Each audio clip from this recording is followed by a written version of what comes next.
Perkenalkan, kami dari kelompok 6. Pada kesempatan ini kami akan membahas materi seputaran akuntansi keuangan lanjutan. Nah, materi akan dipaparkan dan dijelaskan oleh teman kelompok.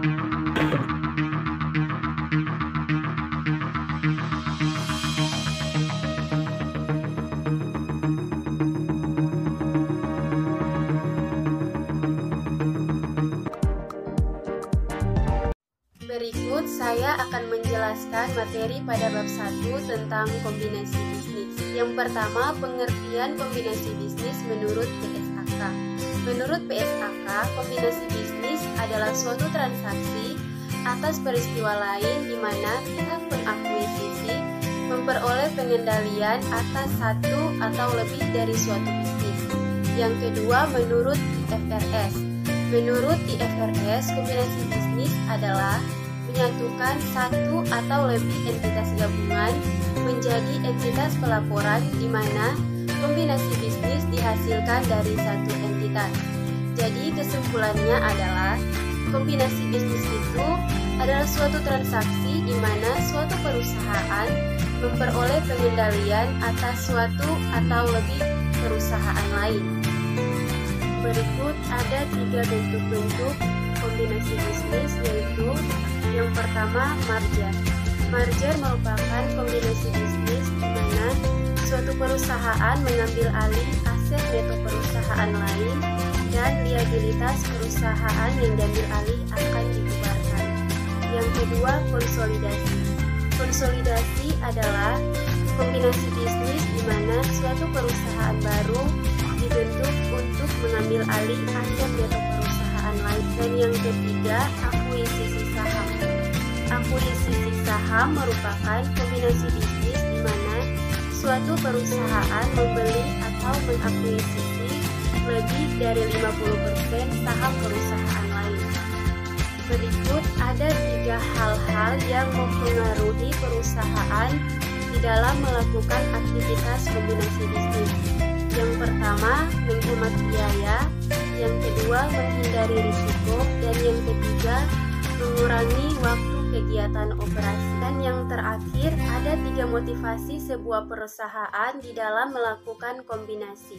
Yang pertama, untuk meningkatkan dana. Yang kedua, untuk meningkatkan pertumbuhan perusahaan. Dan yang ketiga, untuk menambah keterampilan manajemen dan meningkatkan teknologi yang dimiliki oleh perusahaan.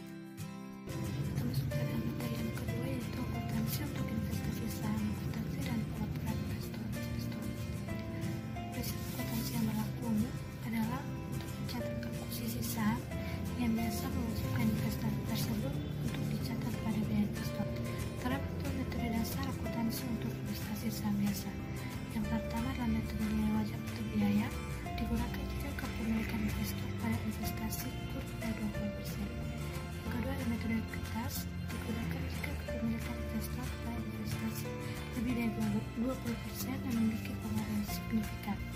Metode biaya dan metode kertas dijelaskan dalam PSAK nomor 15 mengenai akuntansi untuk investasi dan perusahaan asosiasi. Selain akuntansi metode biaya dan metode kertas merupakan penggunaan akuntansi yang berbeda dan menghasilkan cukup investasi yang berbeda pada neraca perusahaan. Metode ekuitas konsolidasi suatu baris investasi yang dilakukan dalam jumlah tunggal pada suatu neraca perusahaan investor.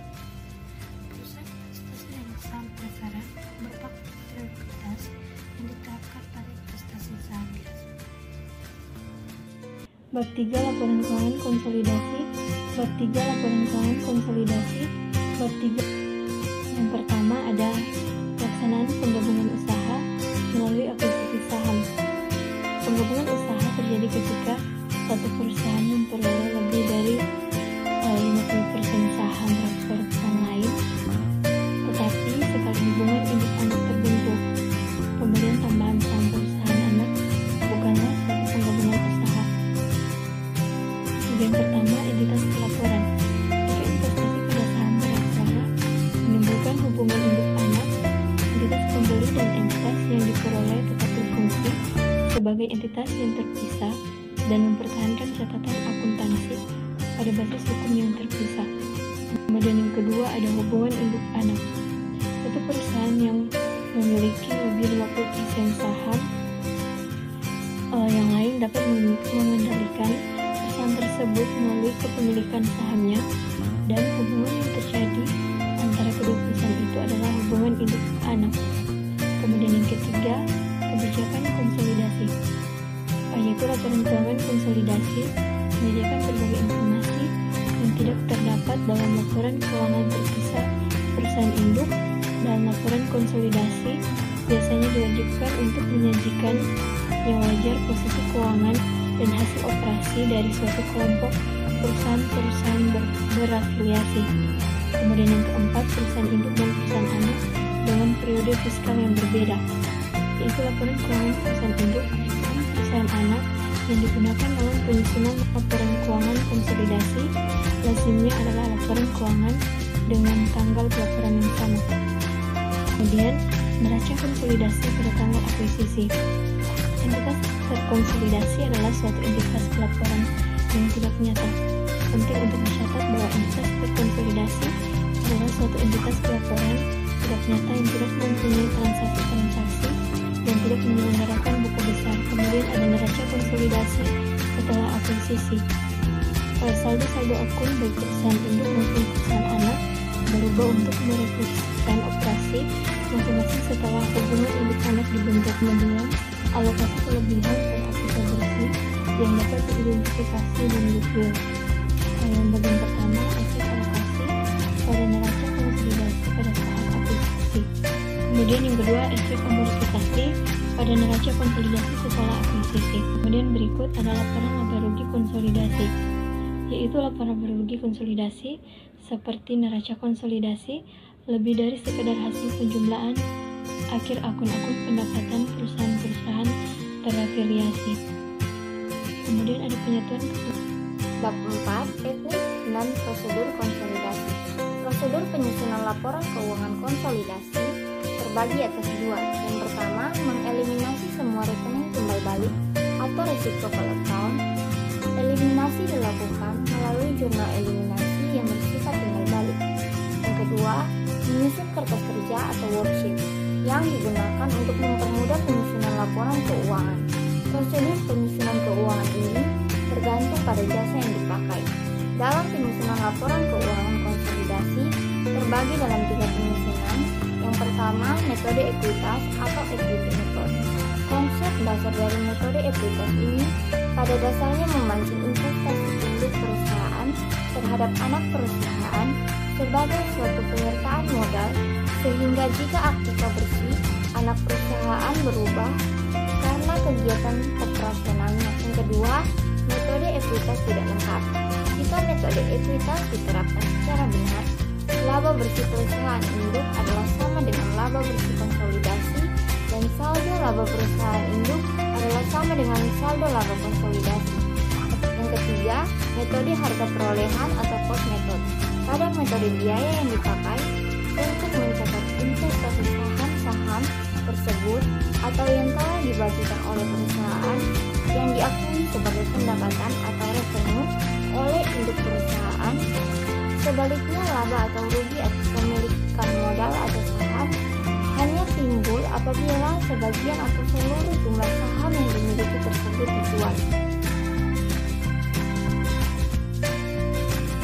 Pertama ini, PT Budi menerbitkan 1 juta lembar saham untuk semua saham PT Wati pada tanggal 1 Juli, di mana pembagian secara pembelian dan PT Wati dibubarkan. Nah, untuk perhitungan goodwill sendiri, di mana kita tahu goodwill itu timbul karena adanya selisih lebih antara nilai wajar aktiva dengan harga beli aktiva. Nah, untuk perhitungan sendiri, pertama-tama dilakukan dengan menghitung nilai wajar aktiva bersih yang diidentifikasi. Nah, untuk menghitungnya itu dari nilai wajar aset wajar dan kita jumlahkan, kemudian dikurangi dengan kewajiban sehingga diperoleh 30 juta sebagai nilai wajar aktiva bersih yang dapat diidentifikasi. Nah, selanjutnya kita akan menghitung harga beli. Nah, harga beli dari aktiva ini dihitung dengan mengkalikan jumlah yang saham dan jumlah pasar saham biasa. Nah, pada sore ini harga pasar saham biasa itu 35.000 dan jumlah saham itu 1 juta saham, sehingga diperoleh 35 juta. Kemudian 35 juta ini merupakan harga kita. Nah, selisih antara nilai wajar dan nilai kita disebut dengan goodwill. Nah, namun terdapat goodwill positif dan goodwill negatif. Goodwill positif apabila kita itu yang di atas harga atau nilai wajar kita tersebut. Terdapat contoh ini nilai wajar itu 30 juta dan harga itu 35 juta, sehingga diperoleh goodwill positif sebesar 5 juta. Nah, kemudian untuk kaitan dengan gabungan ini adalah investasi pada PT Bati di debit 35 juta, ini itu sebenarnya 30 M, namun di sini sehingga lebih mudah dipahami dan tidak terlalu banyak. Kemudian modal saham dengan nilai 10.000, kemudian tambah modal di sektor 5 juta di kredit. Nah, itulah tadi sedikit pemaparan materi akuntansi keuangan lanjutan yang dibawakan oleh kelompok kami, kelompok 6. Bila ada salah kata, tindakan, atau perilaku yang kurang berkenan, mohon dimaafkan. Terima kasih.